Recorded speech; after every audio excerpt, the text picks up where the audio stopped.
Hello, everyone. Greetings from Bangkok.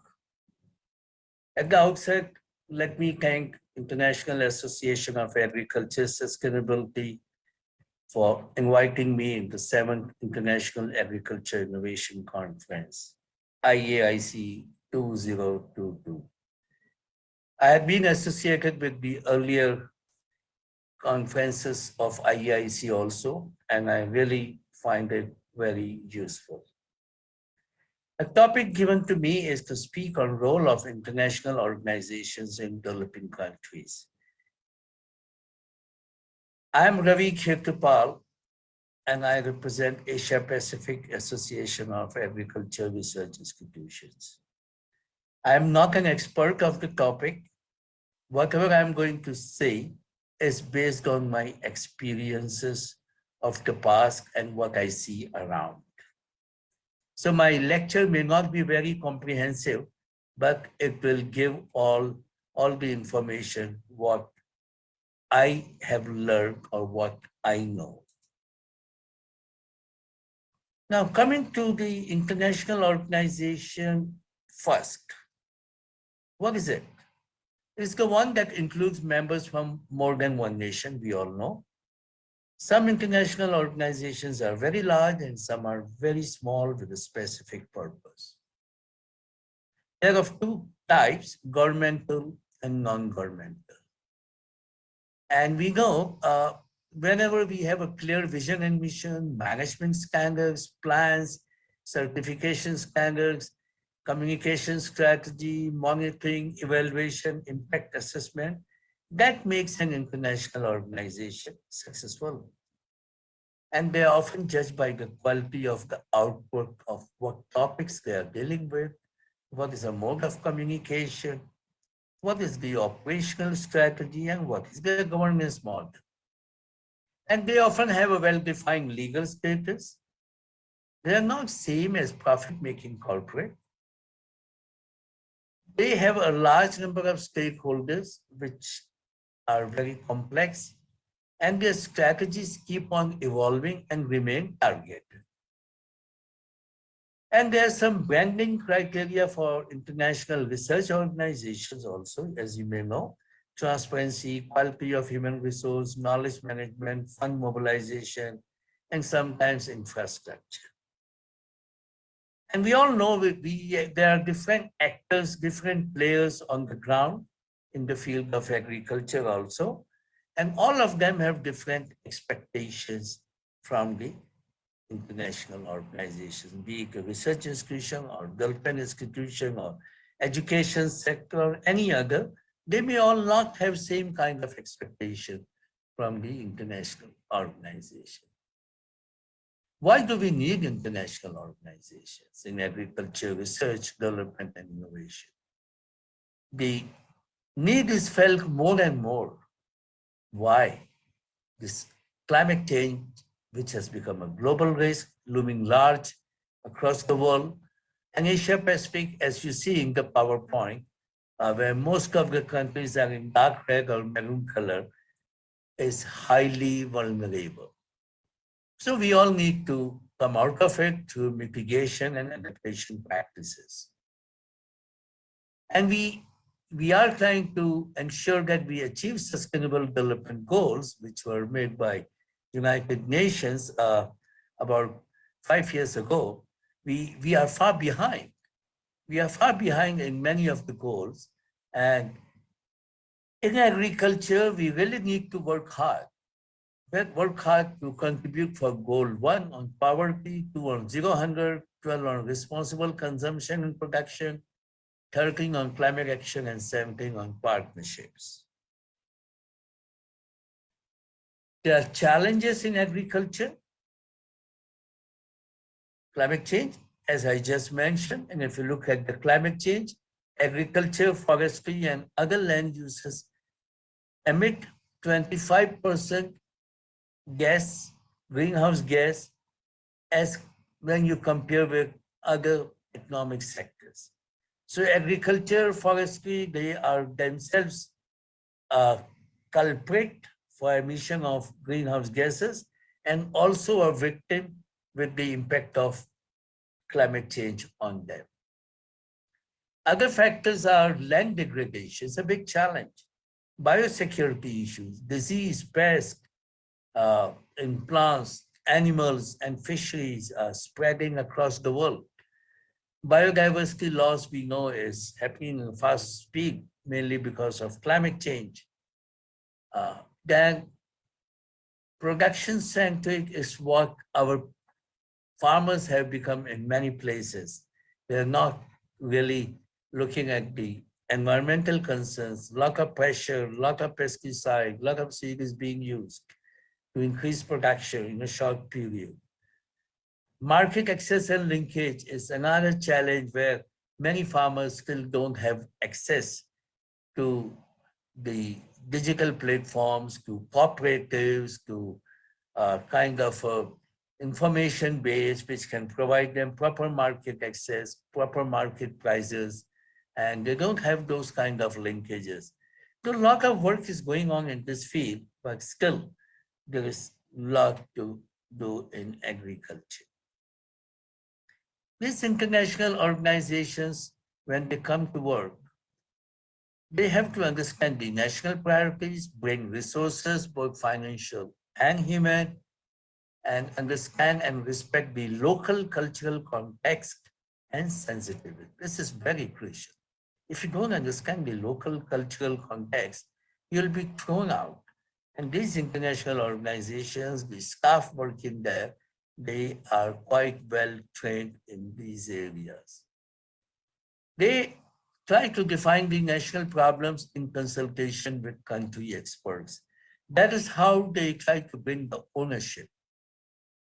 They are often able to bring global technology and innovations by respecting the local traditional knowledge and capabilities. They can promote innovations at national level. They help in co-designing the projects and programs with national team. And they often bring a culture of co-learning and co-creation of knowledge. And they're able to show a clear impact of the work done. They have a transparency in their governance model. And that is how they really are, they stand apart from national organizations because of all these parameters which I just highlighted. So they become very unique and very much wanted by the national system. Let us look at some examples of diversity of international organizations. At the top level, we have this United Nations organizations and others, to name World Bank, IFC, World Trade Organization, World Food Program, Food and Agriculture Organization, UNDP, UNEP, UNESCO, UNESCO, so on.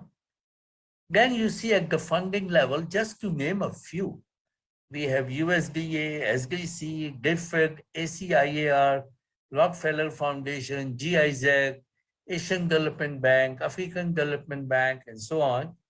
And on the ground level, on the technology side, we have research and innovation institutions with global network. We have CGIAR, Consultative Group of International Agriculture Research. Now, all the 15, 16 institutions have been clubbed into one CG. They are under the stage of transformation in their operational mechanism and strategies. Then there is Association of International Research Center in Agriculture, IRCA institutions, such as CABI, such as Worldwide Center, such as ICIMORG, such as Crop for Future. They, along with the CG centers like IFPRI, like ICARDA, like IITA, like SIAC, Alliance Biodiversity International, and so on, they actually play a very big role to influence and to support and to facilitate the working of national agriculture research and extension system.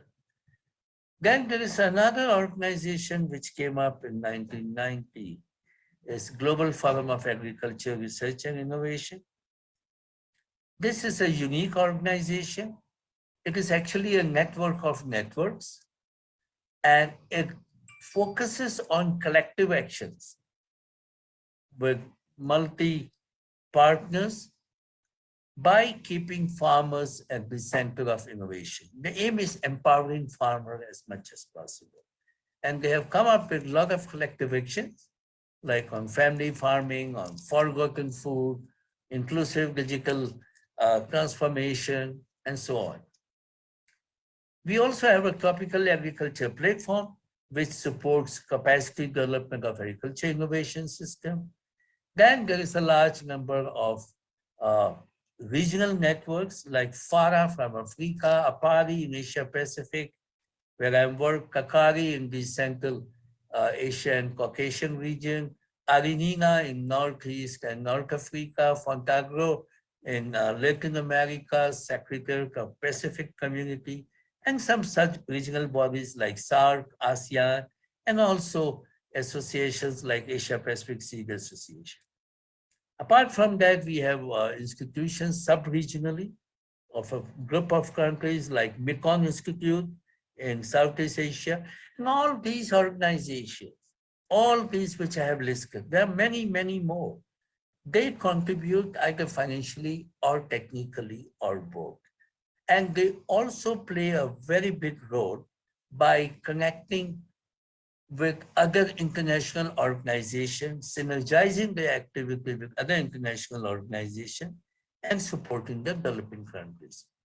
Partnership among international organizations, I give you one example of European Union, which has cooperation with G7 countries, with G20, with UN SDGs, with FAO, with OECD, and so on. Now, this international organizations in agriculture primarily contributes for food security to research, development, innovations on various parameters of its availability, access, utilization, and scalability.